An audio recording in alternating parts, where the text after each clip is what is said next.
Towns, Ranking Member Issa, and distinguished members of the committee. Americans are angry about executive compensation, rightfully so. The executives at General Motors and Chrysler don't deserve to make a lot of money. They made bad products that people didn't want to buy. The executives on Wall Street don't deserve to make a lot of money. They were reckless. They borrowed huge sums to make bets that didn't pay off, and they wasted trillions of dollars of precious capital, funneling it into housing instead of health innovation or high-mileage cars or 1,000 investments more productive than more and bigger houses.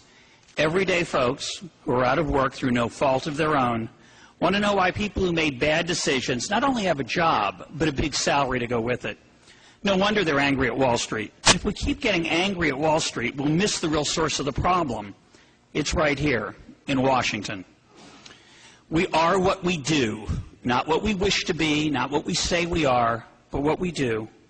And what we do here in Washington is rescue large companies, large financial institutions, and rich people from the consequences of their mistakes. When mistakes don't cost you anything, you do more of them.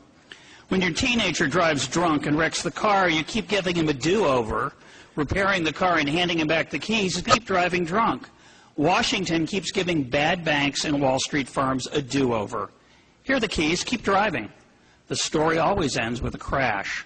Capitalism is a profit and loss system. The profits encourage risk-taking. The losses encourage prudence. Is it a surprise that when the government takes the losses instead of investors, that investing gets less prudent? If you always bail out lenders, is it surprising that firms can borrow enormous amounts of money living on the edge of insolvency? I'm mad at Wall Street, but I'm a lot madder at the people who gave them the keys to drive our economy off a cliff. I'm mad at the people who have taken hundreds of billions of dollars of taxpayer money and given it to some of the richest people in human history. I'm mad at President Bush, President Obama, Secretary Paulson, Secretary Geithner, and Chairman Bernanke. And I'm mad at Congress.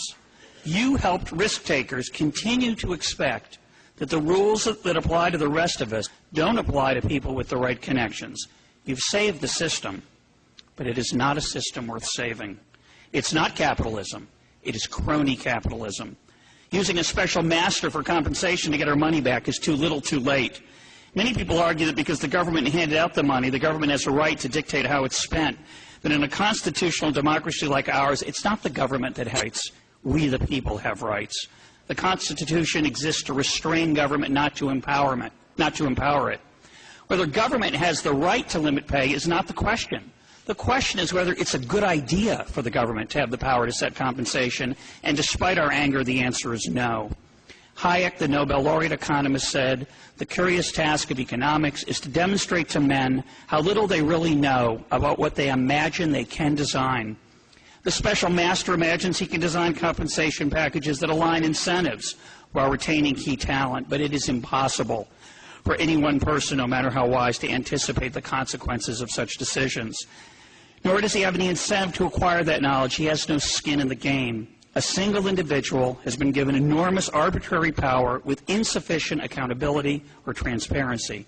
This is not good for the rule of law, democracy, or capitalism. By focusing on those who owe the government TARP money, the special master distracts us from other firms that benefited from government rescue, such as Goldman Sachs and J.P. Morgan Chase. The comfort we receive from seeing compensation reduced distracts us from the policies that created the problem in the first place, the rescue of Wall Street from its own recklessness. It is a charade of political window dressing to make crony capitalism look respectable. I want my country back. Let's get the government out of the auto business, out of the banking business, out of the compensation design business. We need explicit timetables to disengage from government ownership, including a plan for how the Federal Reserve will draw down its balance sheet. Most of all, we need to stop trying to imagine we can design housing markets, mortgage markets, financial markets, and compensation. I want my country back. I want a country where responsibility still means something, where rich and poor, Main Street and Wall Street live by the same rules. We don't need a special master to level the playing field. We just need to take the crony out of crony capitalism so we can get back to the real thing. Thank you very much.